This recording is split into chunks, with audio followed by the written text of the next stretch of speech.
It's an overwhelming pain, and it comes at you from all sides. And it hits you when you least expect it. Because this world is full of families. And this world is full of children. And at some point, we all have a family and we all have children. Even if they're not our children, they're our neighbors' children. They're our siblings' children. And you can't ever really get away from that. I'm Shaelene Clark. I have been a support group leader at UIRC for about a year now. I got involved with UIRC when I was actually attending their support groups and was given the opportunity to be a support group leader myself, and jumped at the chance because I wanted to be able to help other people. I've been dealing with infertility now for about 10 years. Had my first 3 miscarriages with my first partner. We ended up having a little boy, which we were really surprised. I was told that everything was okay during those miscarriages, that it was just luck of the draw, and that we should keep trying and that it would happen. My son's father committed suicide just before he was a year old, and I met my husband not long after that. We were married and then decided we wanted to start trying for a family, and we've been trying now for 5 years. We've had a total of 13 miscarriages as of about 2 weeks ago. Spencer comes from a family with 6 kids, and he lost his youngest brother, and that was really hard for him. It was hard for their whole family. And so he's always known that he wanted a big family, and he knows what it's like to not have that peace there anymore.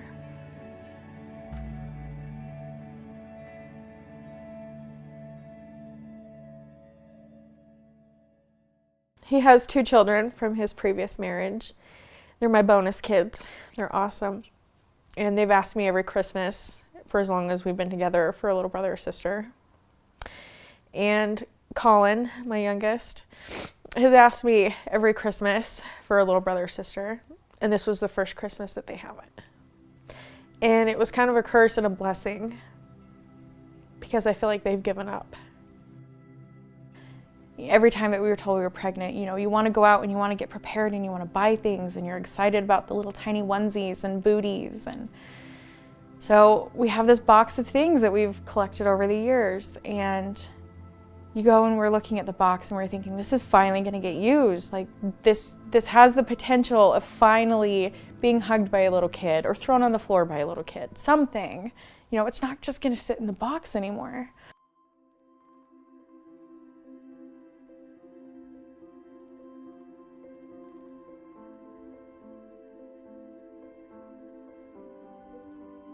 I hate this box and I love this box. Well, it's a lot of hopes and dreams, and yeah, it can be kind of whatever you make of it in the moment, right? You know, usually I'm getting the box out. I don't even know why I ever get the box out. Oh. Well, it's because we want this to become a reality. You know, we really do want to have a baby together. Yeah. So I started buying bows, and originally it was like a bow for my niece, and then my niece ended up being a nephew, so I was like, I'll just put it in the box, right? Whatever. And this lady had these cute little auctions, and she would have all these fun things, like Disney bows, because I'm a Disney fanatic. And then I needed an orange one, because it's my favorite color, and then they needed a red one, and then a 4th of July one, and it just kind of like kept going. I don't even have a human to put these on, but it just kind of kept going. And these they'd come in the mail in a little package, and I would say, you'd be like, another bow, and you know, and now we're probably gonna have my all thoughts boys. are, yeah. I like to put them on the animals because I don't have a human to put them on. And then my husband will look at me like I'm crazy. It's I tough. don't know. It's hard on me to come in here and she's doing this and see her so broken and sad about. It's hard. About not having a baby. It's hard. Ugh. So this had a blanket that went to it. And my niece came over and she didn't have a blanket, and she ended up getting sick. She threw up on the couch, and she just wanted to be snuggled and held, and we didn't have anything to wrap her in. And so I ran up here and I got in the box, and I opened one of the blankets and I went and brought it down. And my brothers and my sister just looked at me like I was crazy, like, where did this baby blanket come from? And then the realization kind of hit them. Nobody said anything. I don't think anybody knew what to say.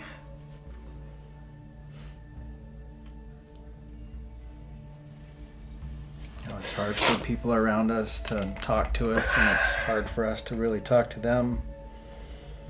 That's why we find a lot of strength in the UIRC and the group, things like that, the forums and things that we can use to talk about all of these things that a lot of people keep private. It's not really something they want to put out there for everybody to know about them, because we feel like we're not really whole, or we're broken, or there's something really wrong with us. It's hard to tell your family that you're hurting.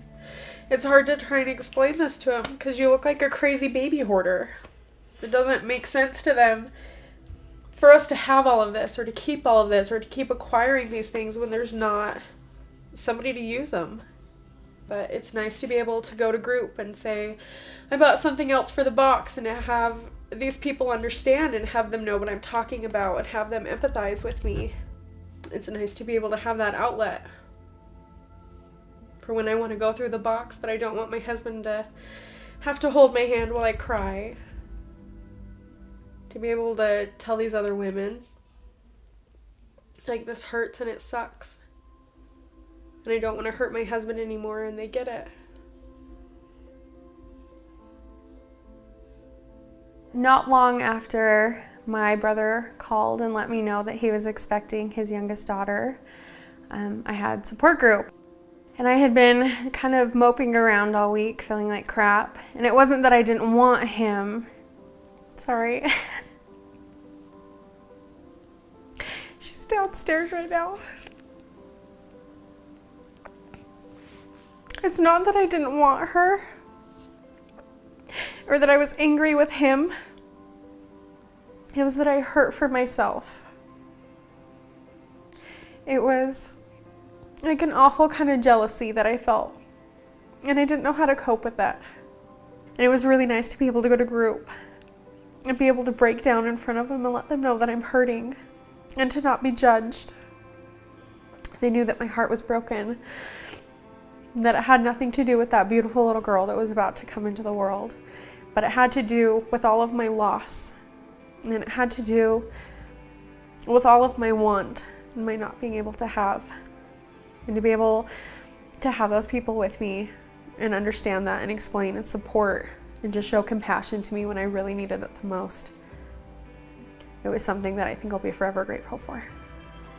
Back in October, UIRC held an infertility conference that I was able to attend, and they had this panel during lunch, and it was just the most incredible thing. They had all of these couples from different walks of life, from different places inside of their fertility journey, and were able to ask them questions. They had a woman there who was living childless. She had made the decision that she wasn't going to adopt, that she wasn't going to pursue any more treatment, that she was just going to live her life to the fullest and do the best that she could with what she had. I remember just being so in awe of that and being so excited to kind of hear what she had to say, because that's something that Spencer and I have considered, actually, probably in the last few months, reaching that point where we were done, where we weren't going to try anymore. To have her be able to explain how she coped and how she handled it, and to see that she was fine and that she really was at peace with her decision, and that that was a possibility, that that was something that was reachable and obtainable, and it wasn't just going to be this misery and this heartache forever, that if we made the decision that we were done trying, to be able to have that kind of peace, to know that that's possible, it was such a huge relief. Whitney is a counselor at UIRC, and she was facilitating the date night, and she did such an amazing job. When we got there, they had delicious, yummy food, and there were all these amazing couples at our table that we got to meet and I think a lot of the men that were there were kind of nervous to begin with. They were a little bit skeptical and didn't want all the huggy, mushy feelings. And she was just so lighthearted, and she made it so much fun. And the men were laughing and the women were having a great time because our husbands weren't bothering us. And we were able to bring home a lot of the things that we learned. And I feel like before we attended, that it was kind of hard for Spencer to really understand where I was coming from, where my emotions were when I would be upset about something like a pregnancy announcement. For him to be able to have her kind of break it down and explain, this is what your wife is going through and this is what she's feeling, and it's totally normal and it's nothing to be worried about or to be upset about. I feel like that really helped him kind of open up and have more compassion for me. It's really hard to explain just how absolutely invaluable UIRC is. It's this whole network and all of these different connections that you have that allow so much support and so much understanding and so much guidance and advocacy. It's the whole package.